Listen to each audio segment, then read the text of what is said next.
I thought I was building a future with the man I loved, but what I was really building was an empire of lies. Brick by brick, dollar by dollar, I was funding the very betrayal that would one day tear my life apart. To the outside world, we looked like the perfect couple. He was charming, respected, admired by everyone we knew, and me. I was the supportive wife, the steady hand behind his dreams, the one who kept the lights on and the wheels turning. People said we were lucky to have each other. What they didn't know was that my love was his cover, and my money was his weapon. He always said, "We're in this together," and I believed him. Every time he came to me with a new idea, a new plan, a new reason why we had to invest in our future, I opened my wallet and my heart. I told myself this was what partnership meant: sacrifice, trust, faith. I silenced the doubts, ignored the red flags, and drowned out the quiet voice in my head whispering that something wasn't right. Because love, does that it makes you blind, and sometimes it makes you pay the highest price. At first, the requests were small: a loan here, a little help there. He would promise to return it as soon as the next deal came through. He always had a story, always had the words to soothe my worries. And I wanted to believe him, because believing was easier than facing the possibility that the man I trusted most was using me. But lies have a way of growing, and soon the numbers got bigger. Vacations I never took, dinners I never ate, gifts I never received, all paid for with my sacrifices, but given to someone else. Yes, while I was counting every dollar to make sure our bills were covered, he was spending freely on another woman. My hard work became her luxury. My faith became their entertainment. And the cruelest part wasn't even the money, it was the dignity he stripped from me with every deceitful smile, every false promise, every moment he looked into my eyes and pretended to love me while living another life behind my back. I thought stability meant love. I thought sacrifice meant partnership. I thought trust meant truth. But what I learned is that sometimes the very person you build your world around is the one holding the hammer to break it apart. And the question that still haunts me is this: how many women are out there right now, financing their own heartbreak without even realizing it? Love makes excuses until the truth refuses to hide. If you've ever felt someone used your kindness as a weapon against you, hit the like button now and subscribe to the channel. Stories like this one may open someone's eyes before it's too late. And now I want to ask you, if you discovered that your sacrifices were being used to build someone else's fantasy life, would you walk away quietly or would you fight to reclaim your worth? Share your thoughts in the comments, because your answer might be the turning point someone else desperately needs to hear. I used to believe that I had everything a woman could ever want: a husband who smiled at me in public, who wrapped his arm around my shoulders when friends were watching, who spoke proudly of our future as if it were carved in stone. To the world, we looked like a perfect portrait: stability, love, partnership. People admired us. Neighbors would nod approvingly when they saw us together. Friends would whisper that I was lucky, and even strangers seemed to sense that we were the kind of couple worth envying. And I wore that image like a crown, shiny, polished, but cutting deep into my skin. He had this way of making everyone believe in him. He wasn't just my husband. He was the man everyone wanted to be.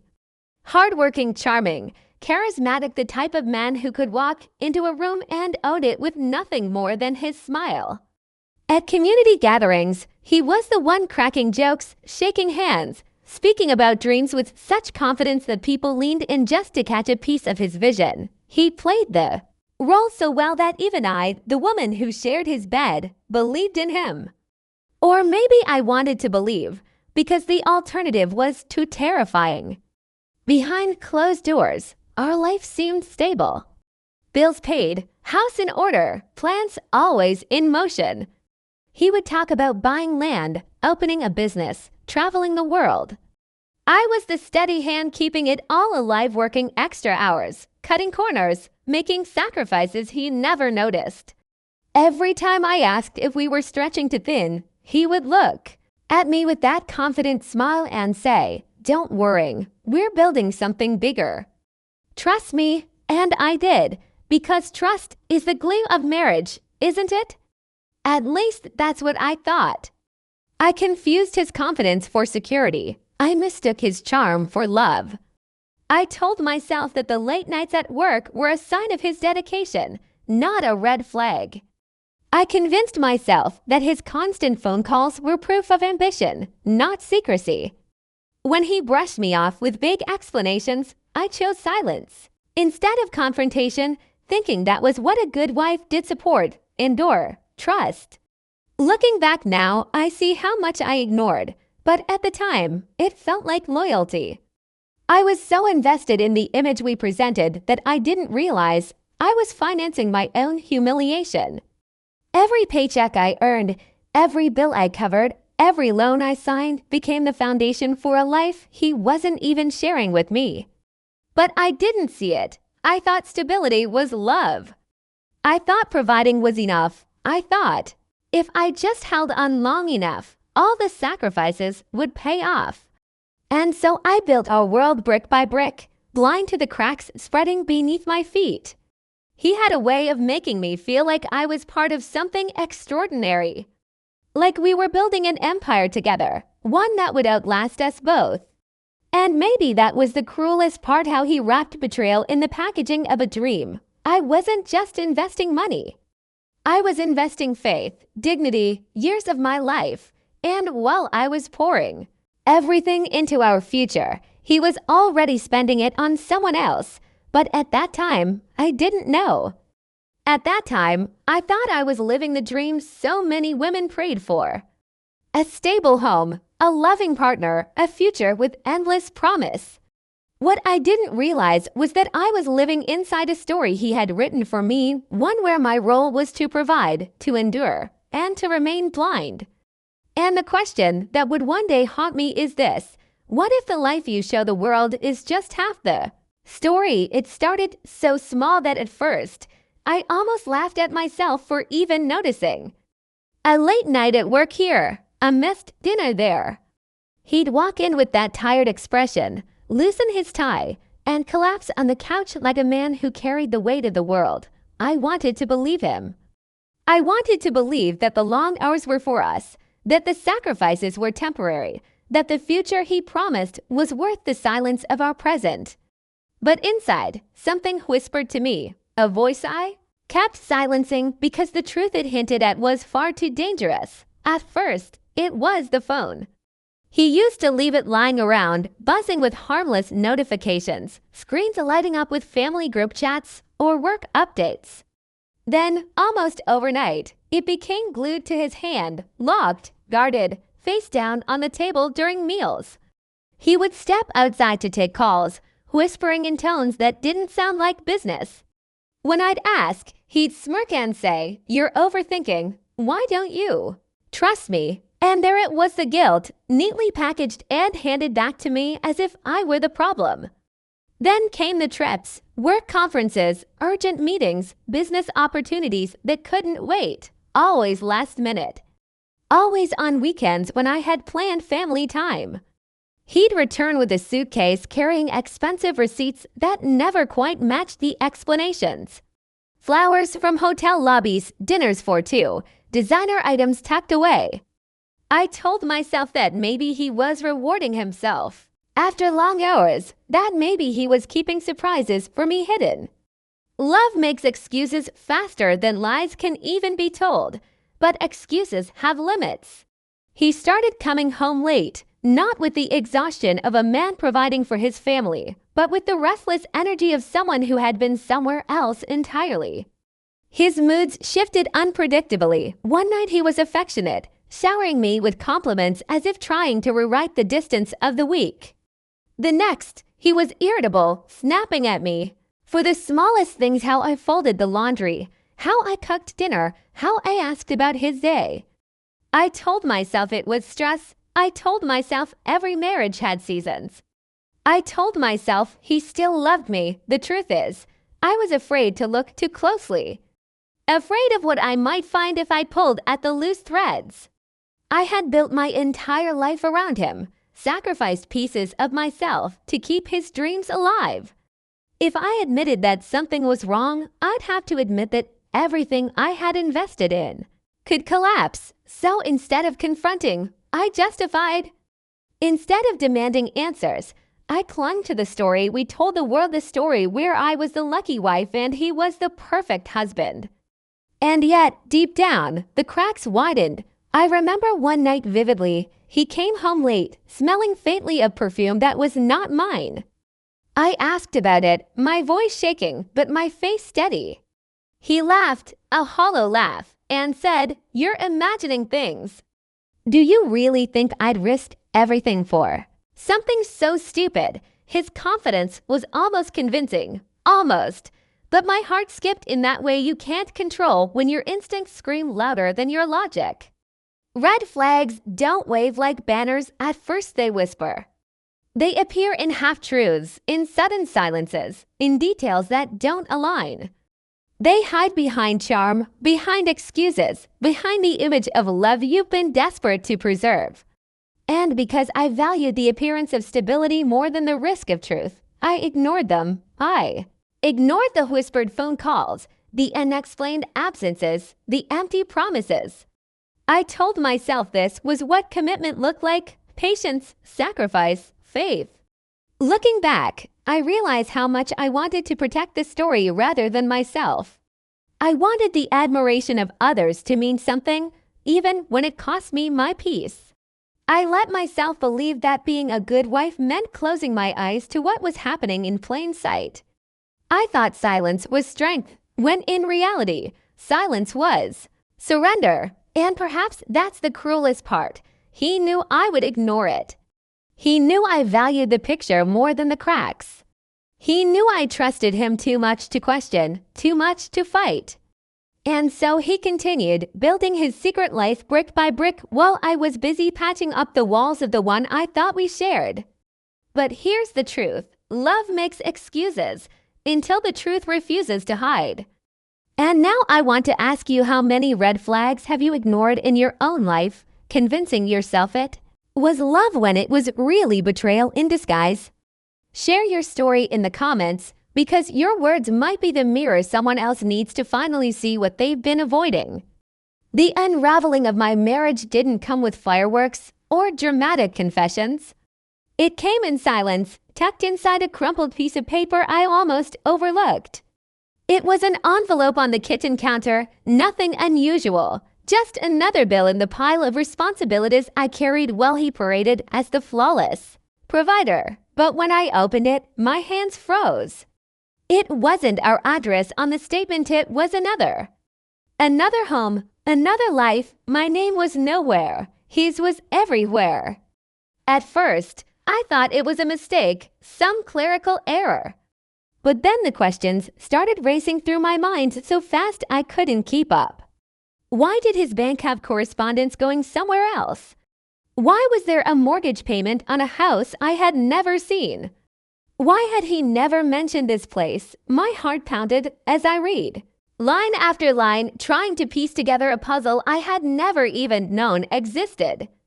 I didn't ask him about it immediately. Confrontation is what he expected, what he was prepared for. Instead, I did what he never imagined I would do. I stayed quiet, I observed, and I followed.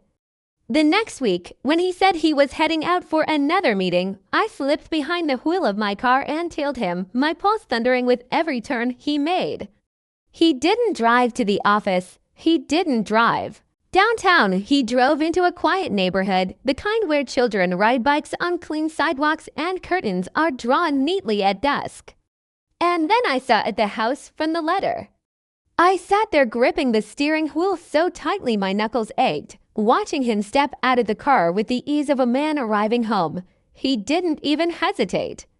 The front door opened before he could knock, and two small children ran out, their voices carrying across the yard as they cried, "Daddy," the word hit me like a physical blow. "Daddy," my breath caught, my stomach twisted, and for a moment I felt like I might collapse right there on the pavement. I watched him scoop them up in his arms, spinning them around with the joy of a man who had lived this scene countless times before. Behind them, a woman appeared, smiling with the familiarity of someone who believed she was the only one. My world didn't just crack that day, it shattered into pieces I knew could never be put back together. I wanted to storm up to that door, to scream, to demand answers, but my body betrayed me. I stayed frozen in the car, tears blurring my vision, heart thudding so hard I thought it would explode. How do you move when your entire reality collapses in a single instant? How do you breathe when every sacrifice, every late night waiting, every excuse you swallowed turns into evidence of a lie? I drove away that night in silence, gripping the wheel so tightly it left red marks on my palms. My mind replayed the scene over and over, a cruel loop of betrayal. His smile, their laughter, the way he looked at her as if she was the only woman in the world. I was no longer his wife in that moment. I was just a ghost, a stand-in he used to finance the dream he had built with someone else. The days that followed were a blur of denial and fury. He still came home at night, slipping into bed beside me, pretending to be exhausted from work. I would lie there staring at the ceiling, biting back the urge to scream, my body rigid with the knowledge that I wasn't his only life. Every time he kissed my cheek, it felt like a mockery. Every "I love you" sounded like a weapon. The conflict inside me was unbearable. Part of me wanted to expose him immediately, to drag him into the light and force him to face what he had done. Another part of me was terrified of losing the life I had built, terrified of the whispers, terrified of being seen not as the loyal wife but as the fool who had been deceived. Shame is a heavy chain, and it kept me quiet longer than I care to admit. But the truth doesn't stay buried. The image of those children calling him daddy haunted me. Their voices echoed in my mind when I cooked dinner, when I folded laundry, when I looked at the man sitting across from me at the table. Who was I to him now? The official wife, the decoy, or simply the financier of the double life he had so carefully crafted? I realized then that my silence was protecting no one but him. He thrived in my hesitation, in my fear, in my refusal to confront the storm. And one night, as I watched him slip into bed without a care in the world, I decided I could no longer pretend. I couldn't keep living in a story where I was erased, where my sacrifices were nothing more than stepping stones for his betrayal. That was the night I whispered to myself, no more, because when two worlds collide, the truth is the only survivor. And now I want to ask you, if you discovered your partner living a second life, would you confront them immediately or gather every piece of evidence first? Tell me in the comments, because your choice might give someone else the courage to face their own truth. I didn't plan the confrontation. It wasn't a carefully designed strategy or some rehearsed script in my head. It erupted raw and unfiltered, like a dam breaking after years of silent pressure. For weeks, I had carried the image of those children in my mind, their little arms wrapping around him, their voices calling him daddy. Every time I replayed that scene, something inside me twisted tighter, until I couldn't bear the weight anymore. And one evening, as he walked in late again with that same tired excuse about meetings, I decided it was time to rip away the mask. He tossed his jacket carelessly on the chair, avoiding my eyes the way liars do when they think they perfected the act. But I was done playing along. I held up the envelope, the one with the address that had shattered my world. My hands were steady, though my heart raced like it was trying to break out of my chest. "Do you want to explain this?" I asked, my voice lower than usual, but sharper, cutting through the air like glass. For a second, just a split second, his face flickered with panic. But he quickly replaced it with a smirk, the same arrogant smile he used whenever he thought he was still in control. "That," he scoffed, reaching for the paper. "It's nothing, a mistake. You're overreacting again." But I didn't let him take it. I pulled it back, eyes locked on his. "A mistake, with your name all over it, with payments going to a house full of children who call you daddy?" Don't you dare tell me I'm imagining this. That was the moment the mask cracked. He opened his mouth, searching for another excuse, another story to cover the lie, but the words didn't come. Instead, he shifted, trying a new tactic, the one that had worked on me for years: manipulation. Listen, he said softly, stepping closer. You're stressed. You've been carrying too much. You're letting paranoia take over. You know I love you. You know you're the only one. I almost laughed. Love. The word tasted bitter in my mouth. The only one, I repeated, my voice rising.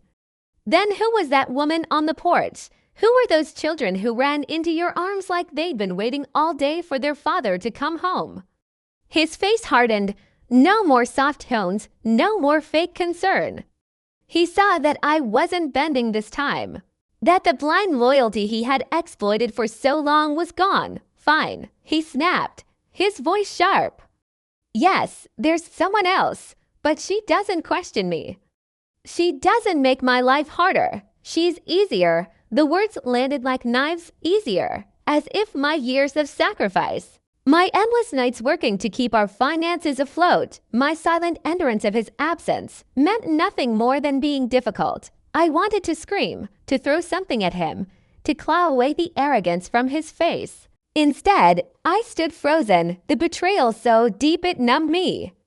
And then came the final blow, something I hadn't expected. The other woman wasn't in on the lie. She wasn't some accomplice or mistress aware of her role in his double life. She believed, just like me, that she was his only wife. She believed his promises, his stories, his meetings. She too had built a life around his deception, raising children who adored the man who lived two lives. The realization cut deeper than anything else. We were not enemies. She and I, we were both victims of the same lie, pawns in his selfish game. He had orchestrated two worlds, convinced he could keep them both spinning without consequence. But now the two worlds collided, and there was no way to contain the explosion. Word began to spread. People who once admired him started whispering. The man they called dependable, respectable, a pillar of the community, was exposed. His reputation, so carefully polished, began to crumble under the weight of his own betrayal. He tried to fight it, to spin it, to cast himself as misunderstood. But the truth was louder now, louder than his lies could ever be. I will never forget the look on his face the day we all stood in the same room, me, the other wife, the children, his mask torn completely away. He wanted to play the role of the victim, wanted us to fight each other so his lies could survive. But neither of us gave him that satisfaction. For the first time, the power wasn't in his hands. The truth had stripped him bare. And that's when I realized he wanted two lives, but the truth had cost him both. So I want to hear from you. If you found yourself face to face with betrayal this deep, would you walk away in silence? Or would you tear the mask off and expose the lie for everyone to see? Share your thoughts in the comments, because your answer might give someone else the courage to finally speak out. After the confrontation, I knew words alone would never be enough. He was a master at twisting stories, at turning doubt back onto me, at painting himself as the hero while I was cast as unstable, emotional, ungrateful. If I wanted to stand against him, I couldn't rely on feelings. I needed proof, hard, undeniable, irrefutable proof. That was the only language a man like him understood, and the only way the world would finally see the truth. So I started gathering everything. At first, it felt almost like espionage, a secret mission unfolding inside my own home. I learned to move silently, to slip into his office when he wasn't around, to check the pockets of his discarded suits. And what I found confirmed what my heart had been screaming for months. Receipts for expensive dinners at restaurants I had never stepped foot in. Hotel invoices for weekends he had claimed were business trips. Bank withdrawals that didn't line up with our supposed savings goals. Each scrap of paper was a dagger, but instead of breaking me, they began to form a shield. I started photographing everything, every receipt, every letter, every bank slip I could get my hands on.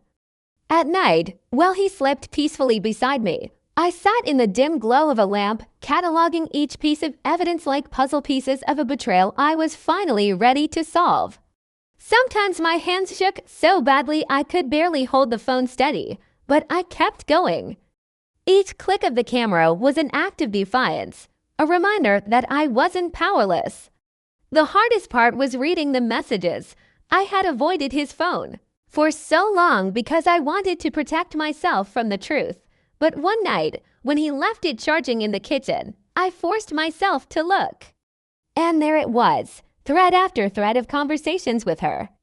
Promises of weekends together, jokes about me, confessions of love meant for another woman. My name wasn't mentioned once, not as a partner, not as a wife, not even as an obstacle. It was as if I didn't exist. That night, I cried until my throat was raw, but I also saved every single screenshot. They weren't just words, they were weapons. The more I uncovered, the more I realized this wasn't only about infidelity.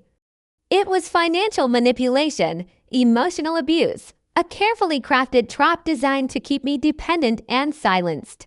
He had hidden accounts, secret investments, debts I never knew existed. The life I thought we had built together had been nothing more than smoke and mirrors, a facade he controlled while I unknowingly held up the foundation. I knew I couldn't fight this alone. That's when I reached out to a lawyer, a woman recommended by a friend who had survived her own betrayal. Sitting across from her, I poured out everything, my voice trembling as I laid the evidence on her desk. She didn't flinch. She didn't look at me with pity. She leaned forward, eyes steady, and said, "You've done more than most women ever dare to. You built a case, now let's use it." Together, we formed a strategy. We weren't just going to confront him, we were going to dismantle the empire of lies he had built. Adultery, financial deception, even grounds to secure custody of the children. Every angle was covered. For the first time in years, I felt like I wasn't walking into a war unarmed. I had an ally, I had a plan, and most importantly, I had proof. But the most unexpected turn came when the other wife, the woman who had unknowingly shared my life, reached out to me. At first, I didn't know if I could face her. I had spent nights blaming her, cursing her existence, wondering how she could knowingly live in my husband's shadow. But when she spoke, her voice carried the same shock, the same devastation I had felt. She hadn't known either. She too had been lied to, manipulated, promised a life that wasn't real. That's when it hit me, we weren't enemies. We were survivors of the same deception. And instead of tearing each other apart like he wanted, we joined forces. Two women who had been pitted against each other by lies were now standing together against the man who thought he could keep us silent forever. The emotional weight of that realization was crushing and liberating all at once. For years, I thought the battle was between me and her, that the pain I felt was somehow her fault.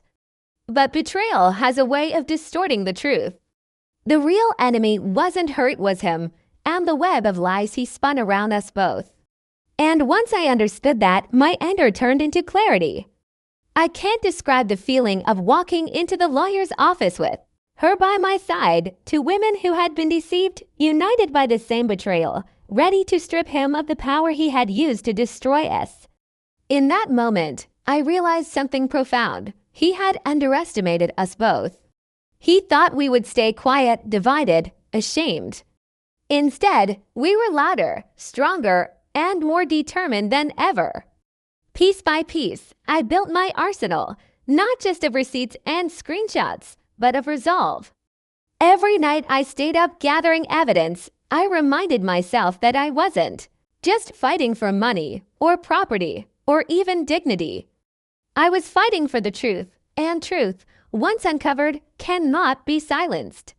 So now I ask you, why do we so often blame each other when the real enemy is betrayal itself? Have you ever found yourself pointing fingers at the wrong person, only to realize later that the true source of your pain was someone else entirely? Share your story in the comments because your words might be the mirror someone else desperately needs to finally see where the blame really belongs. The day we walked into court, I felt the weight of years pressing down on my shoulders. He sat across from me, confident as ever, his suit pressed, his smirk in place, as if the entire proceeding was just another stage where he could perform his charm. But this time, there were no admiring audiences, no blind followers, just the cold eyes of the law and the undeniable weight of evidence. For the first time, I realized that his lies were about to collide with the truth so sharp it could cut through the thickest of facades. The courtroom was filled with tension. His lawyer spoke with rehearsed eloquence, painting him as a devoted husband who had fallen victim to misunderstandings. They tried to cast me as bitter, irrational, consumed by vengeance. But none of that mattered when the documents were laid out: receipts, messages, transfers. One by one, each lie unraveled in front of the judge. Every secret expense, every withdrawal, every payment to fund the other. Woman's life, it was all there, black and white, undeniable. I watched his smirk falter. For years, he had convinced himself that he could hide everything, that I was too blind, too trusting, too weak to uncover the truth. But weakness was no longer part of my identity. As the evidence piled up, his posture stiffened, his charm slipped, and the mask he wore so confidently began to crack. When the verdict was finally read, it wasn't just numbers and legal terms, it was justice. The assets we had built together were divided fairly, not stolen under his name alone. Custody was granted to me, ensuring the children would never again be pawns in his game of deception.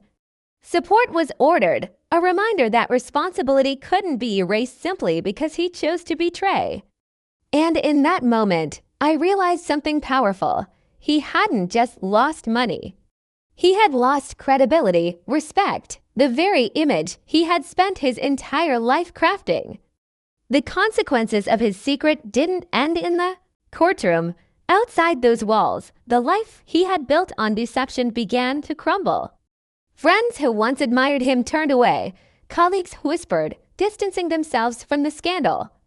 The community that once praised his generosity now spoke in hushed tones about his disgrace. His name, once associated with success, was now tied to betrayal. And as much as it hurt to admit, watching his empire collapse gave me a sense of closure. But the real consequence wasn't his downfall, it was my rebirth. For years, I had carried the weight of silence, of sacrifice, of loyalty that was never reciprocated. Now I found myself lighter. I started therapy, finally giving voice to the pain I had buried. Each session peeled away another layer of shame, another layer of doubt, until I began to see myself not as a victim, but as a survivor. Faith became my anchor. I prayed not for revenge, but for strength, for clarity, for the courage to rebuild. And slowly, brick by brick, I started constructing a new life. I found joy in small victories, smiling without hesitation, sleeping through the night without fear, making plans that were mine alone. I created new boundaries, no longer apologizing for my needs or shrinking to fit into someone else's shadow. The other woman, once my imagined rival, also found her liberation. She too walked away from his lies, determined to rebuild her life from the ashes. And together, in an unexpected bond, we shared not just pain but resilience. We realized we weren't enemies, we were survivors of the same storm, both deserving of healing and freedom. There were nights when I still lay awake, wondering how much of my life had been real, how much of it had been a carefully constructed illusion. But those thoughts no longer haunted me, they motivated me. Because in losing what I thought was everything, I had gained something far more valuable, myself. He had wanted to strip me of dignity, to erase me with a sentence, "You'll leave with nothing." But here I was, with more than he could ever take. Not just financial security, but self-respect. Not just custody of my children, but the knowledge that I had fought for them with everything I had. Not just freedom from him, but freedom to be me again. The price of his secret was steep, but it wasn't mine to pay, it was his. And as he sat alone, surrounded by the ruins of his carefully curated image, I knew the truth he had tried so hard to bury had finally destroyed him.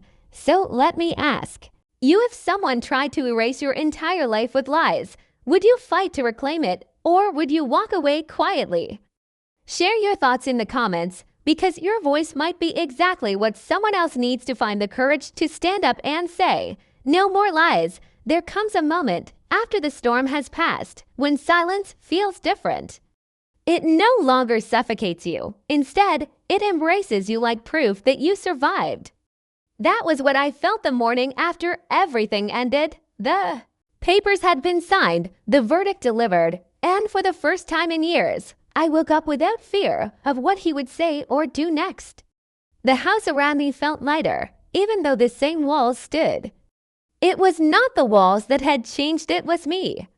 For so long, I believed that love meant endurance, that loyalty meant silence, that sacrifice meant strength. I convinced myself that holding on, no matter the cost, was the highest form of devotion. But the truth is, endurance without respect is not noble. It is a slow death. And when he tried to erase me, when he told me I would leave with nothing, I finally understood that faith is not about clinging to what destroys you. Faith is about trusting that even when everything you know crumbles, God, life, or destiny, whatever you believe in, can still guide you into something greater.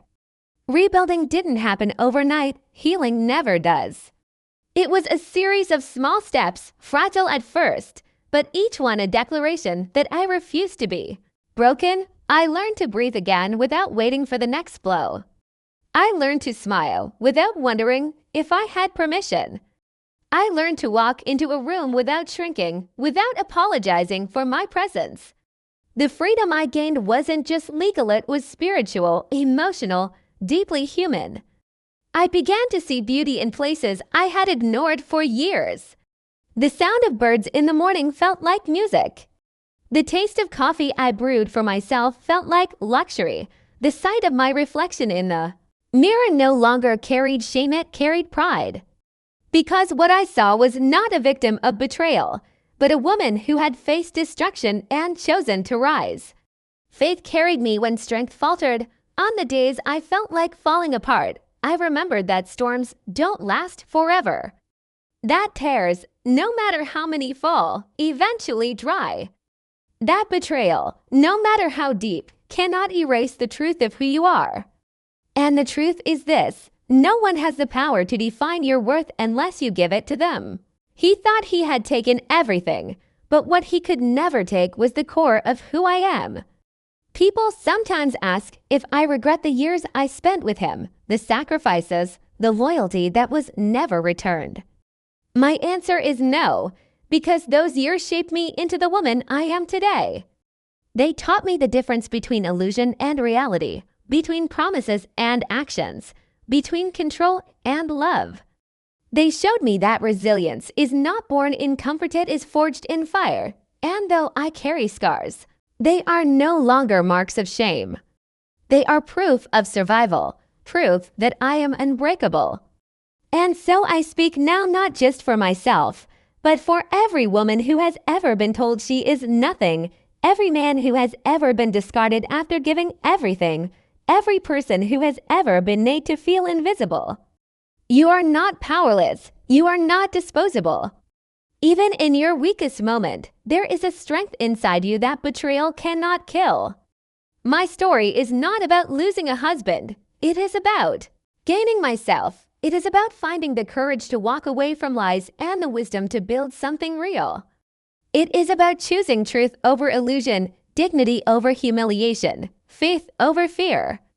And if my story does anything, I pray it reminds you that you too can rise. He once told me I would leave with nothing. Today, I stand with everything that matters: freedom, dignity, and faith. That is the kind of wealth no one can steal. And now I turn to you.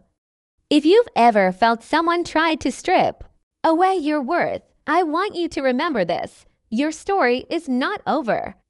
You still have the power to rise, to rebuild, to reclaim the life that belongs to you.